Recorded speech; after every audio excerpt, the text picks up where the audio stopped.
U današnjoj epizodi ću vam pojasniti kako da organizujete svoju rano prolećnu zonu. S obzirom da su izašli kalendari za kontinent za mart, kada ste ih pogledali, vidjeli ste da imamo mjesec dana vremena da postavimo svoju rano prolećnu zonu. Dakle, u pitanju je setva na otvorenom polju. Bez obzira što imamo puno lekcija, najčešće vaše pitanje u učionici jeste kako da zapravo koncipirate svoju rano prolećnu zonu. Zato ću sada da vam dam dodatne informacije koje će biti zapravo onaj završni sloj četkicom koji će sigurno da vam pojasni celi koncept. Da se razumemo, vi možete da posejete baštu onako kako želite. Imaćete svakako berbu. Ali ako želite da postavite sisteme koji će vam dati 70% više hrane, gde ćete zaista da ispoštujete kompletan plodored, da budete jako efikasni i da smenjujete zone na jednom samom modelu, onda je potrebno ipak da poslušate ovu epizodu i primenite ove predloge. Kada govorimo o setvi na otvorenom polju početkom marta, to onda podrazumeva da ste vi već u no-dig sistemu, odnosno da imate postavljene permamodele. Ako nemate postavljene permamodele, sada je vreme da ih postavite, jer ih možete postaviti u bilo koje doba godine. Kad god želite da obavite setvu i sadnju, postavite permamodel i uvek nešto sejemo ili sadimo. Ali recimo sada mnogo ranije u odnosu na konvencionalnu proizvodnju, odnosno one ljude koji uzgajaju u zemlji, mi ulazimo u setvu i sadnju i zapravo onda kada ljudi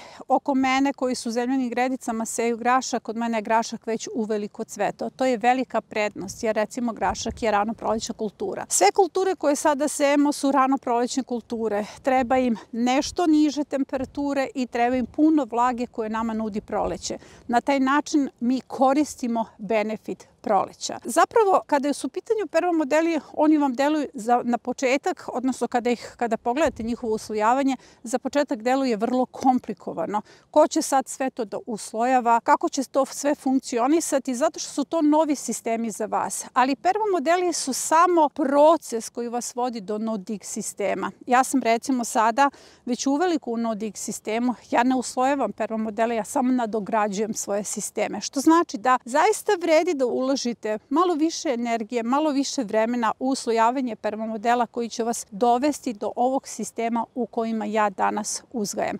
Jer permamodeli su vam zapravo zero waste sistemi. Nema ništa bolje nego uzgoj u vlastitim resursima. Na taj način reciklirate sve u svom okruženju, štedite novac, mnogo ste efikasniji, a zapravo menjate sebe na taj način promenom, vlastitom promenom, postajete promjena u vlastitom okruženju. Mnogo baštovana je prvi put, uslojavajući permamodele, se suočilo sa resursima u svom okruženju. Recimo, nisu znali da su neke trave imaju te minerale, da neke trave možemo da koristimo kao lekovite biljke kod uslojavanja permamodela. Zapravo, mnogo je lepo kada poznajete svoje okruženje. Na taj način se nekako mirite s njima. Ili sada da vas vratim na zone. Da bismo mogli sve ovo da radimo, neophodni su vam permamodeli, jer permamodeli su rano prolećna zona. Mi postavljamo sada rano prolećnu zonu do aprila. Od 1. aprila postavljamo kasno prolećnu zonu. Zapravo kasnije, što više prolazi vreme, vi ćete za rano prolećnu zonu i da zakasnite. Program na edukativnoj platformi Trag biljke počeo je u decembru. Tada smo krenuli sa decembarskim kalendarom. Nakon toga smo imali i januarski, februarski i sada već martovski kalendar. Znam da ste toga svesni, ali sada ću vam izdvojiti koji kalendari zapravo ulaze u radno prolećnu zonu. Decembarski, januarski i martovski kalendar. Zapravo, rano prolećna zona treba da sadrži sve te elemente kalendara. Mi smo radili decembarski rasadnik. Iz decembarskog rasadnika sadnice ulaze u rano prolećnu zonu. Također, jedan deo januarskog rasadnika ulazi u rano prolećnu zonu i kompletna setva na otvorenom polju koju sada radimo u martu. Dakle, 3 kalendara, jedna zona. Svi negde žurimo i ne znam da li ste primetili da se kompletan naš život sastoji od neke duboke anksioznosti. Postali smo čak i kritičari sami sebi, veliki perfekcionisti i to je ono što nas dodatno požuruje. Ali ja bih voljela da se za trenutak zaustavite na zonama.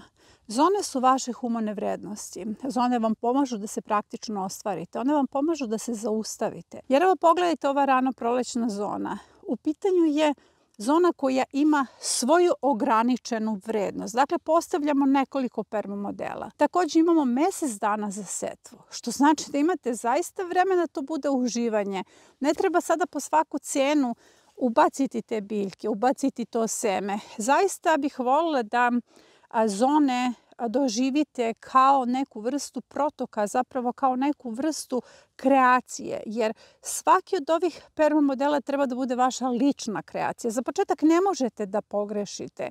Možete da nabacate biljke, recimo iz brzog uzgoja, tu se neće desiti neka spektakularna greška. Također, možete zaista da pogrešite u sistemu sadnje, ja ću vam to rešiti u učionici. Dakle, to uopšte ne može da bude problem. Ako eliminišemo da ne možete da napravite grešku, onda se postavlja pitanje šta vas sprečava da uživate u ovom procesu? Zašto ste ubrzani? Zašto stalno brinete da li ćete nešto stići? Dakle, ja bih voljela da zonu, posebno ovu prvu ranoprolećnu zonu koja je naša inicijacija sada u sezonu, doživite kao čistu ljubav. Uživajte u toj kreaciji.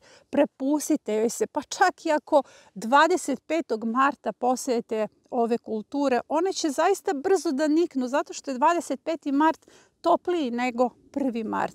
Prema tome, najvažnija stvar je da ćemo zonu završiti. Imamo vremena, to je mesec dana za setvu, a od vas zavisi koliko će ona da vam pomogne da se rešite onog kritičara u sebi. Ne zamerite na ovako dugom uvodu, ali ja svaki dan radim sa 1250 baštovana koliko ih je na edukativnoj platformi Trag biljke i svaki dan se suočavam sa njihovim strahovima. Ono što je od najvećeg značaja ovde jeste da se oslobodite tih strahova i sada sam vam u ovom uvodu nadam se i pomogla da se što hrabrije upustite u sezonu. A sada ću vam odgovoriti na konkretno pitanje. Koliko permamodela treba da sadrži rano prolećna zona? Odgovor se razlikuje u zavisnosti od toga koliki vam je, recimo, projekat motivacioni biobašte. S obzirom da neki od vas nemaju, odnosno nisu tu sa projektom motivacioni biobašte, organizuju sami svoju baštu, ja ću vam onda reći kako ja to organizujem kada radim projekat motivacione biobašte. Recimo, za projekat koji ima 10 permamodela, 3 permamodela su vam rano prolećna zona. Zatim projekat koji ima 12 permamodela, 4 permamodela su rano prolećna zona. Ako ima 14 do 16 do 5 permamodela su rano prolećna zona, pa nekada čak i 6 u zavisnosti od toga kakvu ću dinamiku ili koncept da uradim. Projekat koji ima 18 do 20 permamodela ima obavezno 6 rano prolećnih gredica, odnosno rano prolećnih permamodela. Dakle, to su vam neki osnovni elementi za postavku vaše bašte. Prvi odgovor koji sebi treba da date, ako je moguće da to bude na početku, kolika će biti moja bašta, koliko ću permamodela da postavim, jer ako pratite ovaj program, zapravo neke odgovore sebi na početku i morate da date. S obzirom da ću u daljem toku epizode da vam objasnim kako se smenjuju zone na svakom od ovih permamodela, odnosno imat ćemo 3 grupe u okviru rano prolećne zone, odgovorit ću vam na sledeće pitanje. Šta sa ostatkom bašte? Zašto baš rano prolećna zona ima 3, 4, 5 ili 6? Zato što mi imamo još zona u svojoj bašti. Zapravo sledeća zona koju postavljamo jeste kasno prolećna zona. Kasno prolećna zona podrazumeva mahunarke, kukuruz, krompir. Krompir dakle ne pripada rano prolećnoj zoni, iako se sadi u okviru kalendara. Dakle, primetite to, krompir nije ušao u rano prolećnu zonu. Zatim imamo prolećno-letnju zonu. Mi smo sada postavili februarski rasadnik koji nam kompletno ide u prolećno-letnju zonu i nakon toga imamo i zonu pinciranja. Zona pinciranja su nam tikve, dinje, lubenice. Sve ono što treba da se pincira, odnosno čije se loze skraćuju. Zato je jako važno da sve to dodatno isplanirate, ali nemojte da brinete, zato što program Trag biljke prati organizaciju tih zona. Zato je sada vreme da se naučite fokusu. Fokus vas upravo oslobađa strahova. Da li se mi sada bavimo rano prolećnom zonom na platformi ili svi vi koji pratite kanal, bavimo se time. Hajde da sada prvo rešimo, jer ovo su interaktivni projekti, interaktivni sistemi. Ostalo ćemo lagano, korak po korak. Nemojte da zaboravite da mnogo kultura koje pripadaju prolećno-letnjoj zoni mogu zapravo da se uzgoje i na travi. što vam daje veliki prostor u bašti, ostavlja veliki prostor u bašti i daje mnogo mogućnosti. Da bih vam pojasnila organizaciju ranoprolećne zone, ja ću se sada baviti sa tom organizacijom za 18 perma modela. U pitanju je 6 perma modela za ranoprolećnu zonu. Dakle, ja ću vam na osnovu 6 perma modela pojasniti kompletan sistem. Ranoprolećna zona u okviru 6 perma modela treba u sebi da sadrži 2 sistema za brzi uzgoj, zatim 2 sistema za lukove, to su lukovi kao glavne kulture, jer u ovom sistemu je luk crni i beli kao glavna kultura su potpuno odvojeni, u pitanju su lukovi za staru berbu. Dakle, treba vam sigurno jedan perma model za crni luk, jedan perma model za beli luk i 2 sistema u koje će ući one presade koje smo radili u decembru i januaru. Jedan deo tih presada ulazi u te sisteme, a drugi deo tih presada se prenosi dalje, zato što nama i cvekle, i blitva, prazi luk, kupusarice ulaze i u prolećno-letnju zonu. Dakle, u okviru ranoprolećne zone imamo 2 gredice koje nam, odnosno 2 perma modela koje nam idu na crni i beli luk za staru berbu, dok se recimo lukovi za mladu berbu nalaze u okviru zone brzog uzgoja. Ovo govorim za sve vas koji možda prvi put ovo gledate. Kada su u pitanju lukovi za staru berbu, ja sam recimo već posadila beli luk, zato se i nalazim ispred ove gredice i moj koncept za ranoprolećnu zonu je završen. Imam grašak, beli luk, spanać, ponovo grašak. Spanać se nalazi unutra kao gratis kultura. Ovo smo postavljali u okviru ozime sadnje belog luka kao jedan od modela. Zapravo, na isti princip se sada može postaviti i beli, odnosno crni luk, tako što ćete u 4 reda maksimalno posaditi crni luk. Između mogu bilo kakva setvena gnezda, imamo epizodu o setvenim gnezdima za zonu brzog uzgoja, to može da bude miks, može da bude samo spanać i savjetuje se da mahunarke budu s jedne i sa druge strane. Sada, ne mora nužno da bude grašak s jedne i sa druge strane. Može da bude bob, može da bude slanutak, a može da bude bilo šta što nije mahunarka. Ali zašto je tu grašak? Zato što je grašak prva linija odbrane od lukove muve. Jer grašak je tada već kada lukova muva poleće jedna fizička barijera. Čak je u maju mesecu naš ozimi ili ranoprolećni grašak cvetao i on na taj način zaista može da zaštiti naš luk od prve generacije, lukove muve. Sada ću vam reći koja će smena kultura biti ovde. Iza lukova idemo u jesenju zonu, a iza jesenje zone idemo ponovo u zimsku zonu. Iz zimske zone, naravno ranoprolećna zona, i tu se na neki način vama pojašnjava smena zona na jednoj gredici. Zapravo, ranoprolećna gredica sa lukovima nas vodi u zimsku zonu. Zatim, ranoprolećna zona sadrži 2 gredice za brzi uzgoj. Zapravo, u pitanju su 2 sistema koje možete da postavite onako kako sam vam pokazala u epizodi o setvenim gnezdima, samo da vam glavne kulture budu drugačije. U sistem za brzi uzgoj idu spanać, rukola, rotkvice, mladi luk, salata. Salata može direktna setva ili presada, dok sa druge strane uvek stavljamo ponovo neku mahunarku. U pitanju je grašak, kod mene sa obe strane. Isti je princip kao što sam malo pre pojasnila. Vi možete da stavite grašak, možete neku salatu, ali je zapravo bitno da vam sve to budu čuvari mesta za glavne kulture. Šta razlikuje zonu brzog uzgoja u odnosu na recimo zonu lukova? Razlikuje ih to što ovde ide prolećno-letnja zona. Zapravo je mnogo lepo što možete sa 6 perma modela da organizujete čak čitavu baštu. Dodate tikve na travi, lubenice, dinje na travi, krompir na travi. Vi ste organizovali čitavu baštu. Samo je potrebno da pažljivo pratite ono o čemu govorim. Ovdje vam idu glavne kulture iz prolećno-letnje zone, jer ovo su čuvari mesta glavnim kulturama. Paradajz, paprika, patlidžani, krastavci, šta god od toga. Uvek između njih, ako pogledate lekciju 3 ili pratite kanal, između njih se mogu dodavati kulture koje su recimo sporedno glavne kulture, kao što su cvekla, blitva, praziluk. Pojačate dinamiku. Iza njih mogu također da idu i tikvice. Pogledajte epizodu berba sa jedne gredice od aprila do aprila. Sve vam je dato i sve vam je rečeno. 2 takva modela postavite u svojoj bašti, vi imate i prolećno-letnju zonu. A sada, smena iza sistema za brzi uzgoj je uvek prolećno-letnja zona.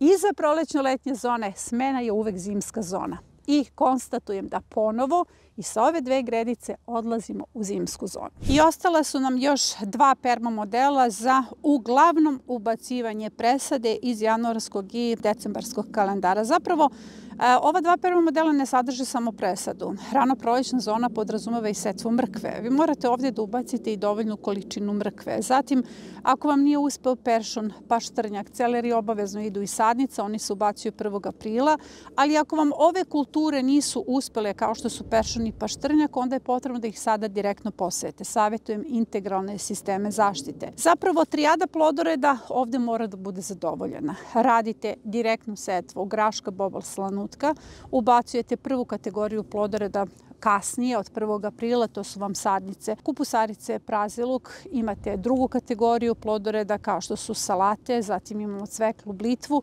Zapravo je jako važno da ih sada postavite, obavite direktnu setvu sada za sve one kulture koje se sada direktno seju po kalendaru, a ostavite prostor za presade koje ćete 1. aprila samo ubacivati unutra. I za sve vas odgovor zašto presade ubacujemo tek 1. aprila, zato što sistemi moraju da žive. Zapravo naši sistemi za brzi uzgoj su i integralni sistemi zaštite i oni su ona prva zaštita za našu presadu. Ako presadu ubacite odmah sada, odmah u vašu gredicu, verujte mi, to će biti prva hrana predatorima i kao da ništa niste uradili, poješće ih za jednu noć. Da biste uopšte složili koncept ove dve gredice, potrebno je da pogledate lekciju 2. Lekcija 2 vam govori apsolutno o svemu ovome o čemu sam sada govorila, kako udružiti biljke, koje su kulture glavne, koje su sporedne, kako recimo kakvu poziciju cvekla ima na gredici, praziluk, kakvu poziciju ima kupusarica, koliko prostora zauzima, koliki je razmak među tim kulturama. Zapravo sve informacije su vam date.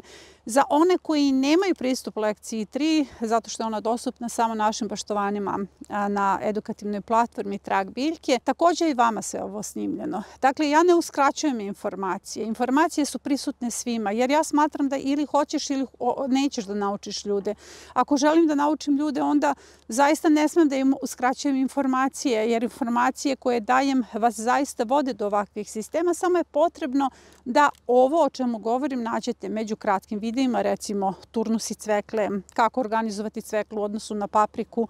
Zatim imamo playliste u kojima se lako možete snaći i na tim playlistama je zaista sve ovo o čemu sam sada govorila i što pripada lekciji 3 vama nekako raspoređeno po epizodama. A također da biste postavili setvu u ranoprolećnoj zoni, potrebno je da pogledate nekoliko epizoda. Prva je setvena gnezda, druga je setva brzog uzgoja u kartonskim tunelima. Ne savjetujem da koristite nužno kartonske tunele, već da naučite onaj sistem kolektivnih tunela. Jer u okviru kartonskih tunela ja pokazujem kako se dve kulture mogu posaditi u jedan isti tunel. U pitanju su kulture za brzi uzgoj.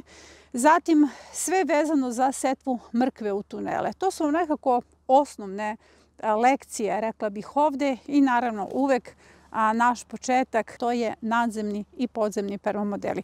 Tu zaista detaljno pokazujem sisteme sadnje u nadzemnim i podzemnim modelima. I ovo je sve za kraj današnje epizode. Imali smo vrlo zanimljiv komentar na kanalu gdje je jedna žena napisala kako ja puno pričam, opširno pričam i ništa na kraju ne kažem. Zapravo da bi trebalo da suzim te svoje emisije, jel? Naravno, ja sam je odgovorila da ovo nije kafana i da svako može da se naručuje koliko će trajati muzika i da svako može da promeni kanal, a zapravo se svima vama obraćam da je ovo pre svega edukativni kanal i da sve što snimam pre svega zbog edukacije na platformi. To je 1250 ljudi koji svaki dan uče kako da ova planeta bude bolje mesto i ovom prilikom pozdravljam svoje baštovane. Jako sam ponosna na njih. Napreduju svaki dan. Neverovatno kakve skice rade. Neverovatno kakve permamodele postavljaju. Jednog dana će oni biti upravo oni misionari koji prenose ova znanja. Zapravo, ja znam da se puno ponavlja. Ja znam da puno pričam kako bi ljudima bilo jasno, jer se ne može drugačije. Ja moram stalno da pojašnjavam iznova neke teme, ali ja moram da vam kažem, ako meni nije teško da stalno iznova pričam jedne iste teme, recimo da stalno pričam o grašku jedno te isto, iako smo o grašku puno epizoda snimili, onda vama ne bi trebalo da bude teško da to i gledate. Zapravo uvek imate mogućnost da promenite kanal. Ja nemam mogućnost da skratim svoju priču. Sve ovo o čemu sam danas govorila pisat ću u nedeljniku Ja sam već pisala u Nedeljniku Rano prolećnoj zoni. Podsećam vas da je Nedeljnik potpuno besplatan, da dolazi jednom nedeljno na vašu email adresu. Ako se već niste prijavili na Nedeljnik, možete se prijaviti u linku koji će biti postavljen u komentarima. Zapravo, Nedeljnik dolazi na više od 17.000 email adresa. Nedeljnik ima zaista dobre sadržaje, ali jedan od onih koji ću preporučiti jeste Nadin Kutak. Nada Radinić je naš administrator na stranici, odnosno na platformi, i to je ne samo vrhunski baštovan, već ljudina, i sve ono što iznosi u svom kutku je toliko divno, toplo i praktično. Ponedeljak je moj jedini slobodan dan i ja tada čitam Nadin Kutak. Do naredne epizode vas pozdravljam.